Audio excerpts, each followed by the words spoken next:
Hello everyone, welcome back to Pack to Sleeve. My name is Justin, and today we have our weekly winnings for our FNM that we had over the weekend. And as you can see probably from this, I of course took mono green again because I am on quite a hot streak with it. I did make a few adjustments to the main board, or actually to the whole deck as a result of the bannings. So let's take a look. I'll go through the deck list pretty quickly, and then we'll take a look and see if we got any packs this week. So still, Pelt Collector is our 1-drop. Doesn't get much better than that for a green 1-drop. Can put on a lot of pressure really quick and is a great target still for the Gem Raiser, in my opinion. So Pelt Collector. One thing we have changed up is we now have the 4 Love-Struck Beasts in the main for the more aggro matchups. Obviously, with Heart's Desire on 1 is another 1-drop, so we can get a 1/1 creature token down if we don't have a Pelt Collector in hand. And then the 5/5 body on Love-Struck Beast is just really hard for a lot of the other aggro matchups to deal with, even if it just is a blocker. Our 2-drops, I have left in the 4 Barkhide Trolls. A 3/3 for 2 that can protect itself is pretty good. So I think Barkhide Troll is still one that we want to continue to play with. And then, of course, the biggest addition from Core 2021 to green is Scavenging Ooze. Never sad to see the Scavenging Ooze. Great Gem Raiser target and just a way to beat a lot of decks. I love Scavenging Ooze. And now, as you can see, we actually have all 4 of our Stone Coil Serpents, so we are playing the full 4. Protection for multicolored, still really good. A mana sink late. Obviously, protection for multicolor is not nearly as big as it used to be with Teferi not being able to bounce it, but being able to just stonewall Uro and Krasis and some of the other really big multicolored threats. So Stone Coil Serpent is huge. So really good to have the 4th one. I also added a 1 of Yorvo, Lord of Garenbrig, to give it a try. I drew it in only one of my matchups because it's a 1 of, and it did okay. But I'm looking forward to seeing how this does moving forward. And then, of course, we still are running our 4 Questing Beasts because if you're in a green aggro shell, there's no reason not to run the 4 of Questing Beasts. And then we are now running in the main 3 Gem Raisers instead of 4. Less artifacts to hit, less enchantments. Still being able to give Reach and Trample is huge. It's good in the mirror to be able to hit opposing snakes. And there are a couple other artifacts and enchantments, obviously now with Embercleave being kind of unlocked. You're able to stonewall or take less damage because you have really big green creatures, so you're able to then pop the Embercleave if they have not killed you.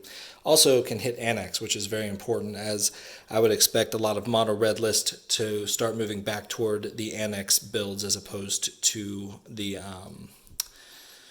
Cavalcade builds. For our non-creature spells, we still are running the 2 of Vivian Arcbow Ranger. Fantastic in the list, being able to give trample to a lot of our creatures, grow our creatures to make it harder for them to fight through. Being able to use it as a removal spell.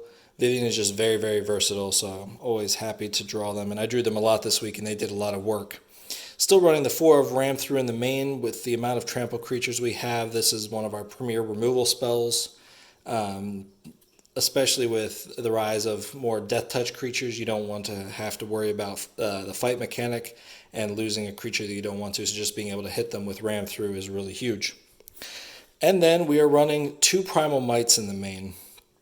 So being able to grow a creature really, really big to fight and then to swing, it is really good. I drew them a couple times in game 1s and I was not disappointed. So Primal Mite's still one of our better cards. I remember one game where I had 3 mana open. I was able to Primal Mite to just to pay for green, just to use the fight effect, and then Ram Through with my other 2 mana to be able to clear out 2 guys and apply a lot of pressure in a crucial game. And then for our lands, we are running 20 forests, so a cut of forest, because I feel like 25 lands is a lot, and so that is where the Yorvo came in, so I gave that a try. But I still think 24 is a really good number.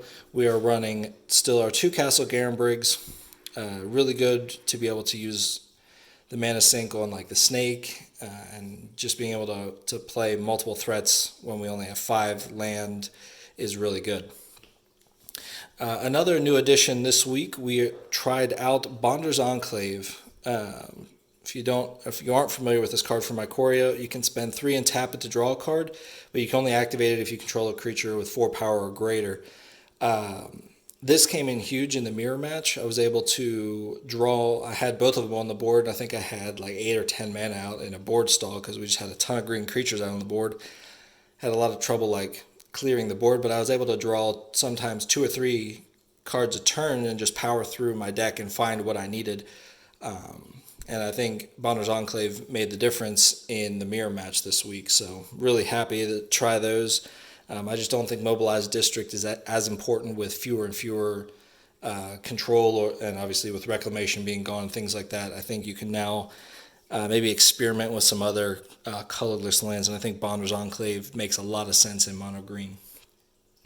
The sideboard also changed up a decent amount this week with the removal of some of those heavy hitter decks. However, I still think you don't want to go anywhere without 4 of Shifting Ceratops. I have at times run this in the main. I'm running all 4 in the side, and they were the deciding factor in the 3rd round this week, so I'll talk about that in a second. But I still love Shifting Ceratops. I'll be sad when that rotates.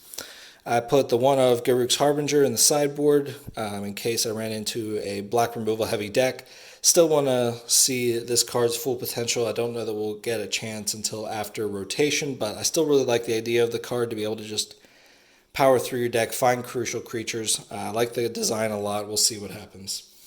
I left the other 2 Primal Mites in the sideboard. I think in a lot of matchups, particularly like the Mirror and Mono Red and things like that, you want to be able to have more fight effects. So having 2 more Primal Mites in the sideboard is big. Oakham Adversary this week. This card came in huge as I played the Mirror, like I said earlier. Death Touch is huge in the Mirror, but also to be able to draw cards if you give this card trample, or just they don't want to block because it's a Death Touch creature and don't want to lose some of their bigger stuff. That one's really good.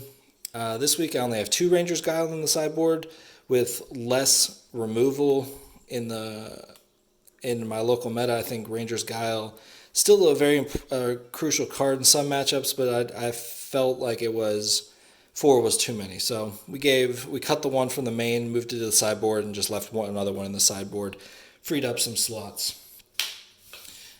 We have our 2 Spore Web Weavers still for the Mono Red matchup. Still have not gotten a chance to really try them, but the meta is kind of in a weird spot at my local store, so I haven't really needed to remove them yet. But we are trying then 1 Grafdigger's Cage for the Winota matchup, and maybe for like the Sultai matchup, or ban if they're running for Uro.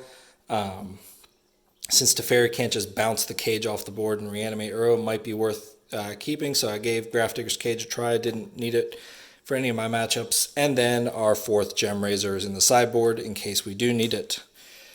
So this week I played against a green-white mid-range list, which was basically the mono-green deck with a few white cards like the Bronze-Eyed Lion in it. Was able to get the win in 2 games. It's a lot of board stall you got to play around with your fight effects, your removal spells. Scavenging Ooze is huge in that matchup. Round 2, I faced off in the Mirror, a guy who is using my list. Obviously, with the few changes that I made, he was still using Mobilized District, and that's where Bonder's Enclave came in huge in that particular matchup. Was able to get the win, but it was some close games. Got it in 3 matches. And then in round 3, I played versus Dimir Flash. Lost a tight game 1, and then was able to use my Shifting Ceratops in game 2 and 3 to just seal it, the wins. So once again, we hit 3-0, and we are now on a 21-game winning streak. So we got the foil pack, and a friend of mine didn't really feel like opening the non-foil pack, so he gave it to me. So we get to open 2 packs today. I did say I would give him the code, though, for it, so let's see what we get here. We got a Containment Priest for 1 and a white for a 2/2 human cleric with flash. If a non-token creature would enter the battlefield, if it wasn't cast, exile it instead. Got a Llanowar Visionary for 2 and a green for a 2/2 elf druid. When it enters the battlefield, draw a card and you can tap it to add green. And a Ritual of Soot for 2 and 2 black for a sorcery. Destroy all creatures with converted mana cost 3 or less. Solid non-foil pack, and let's see what we get in the foil pack this week.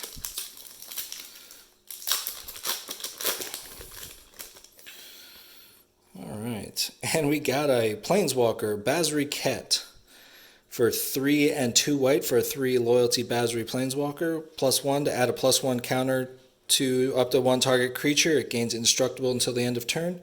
You can -2, and whenever 1 or more non-token creatures attack, you create that many 1/1 white soldier tokens that are tapped and attacking. And -6, you get an emblem at the beginning of combat on your turn. Create a 1/1 white soldier creature token and put a +1/+1 counter on each creature you control. Got another Heartfire Emulator for 1 and a red for a 2/2 human wizard with prowess. And a red, you can sacrifice it to deal damage equal to its power to target creature or planeswalker. And randomly, Temur Ascendancy.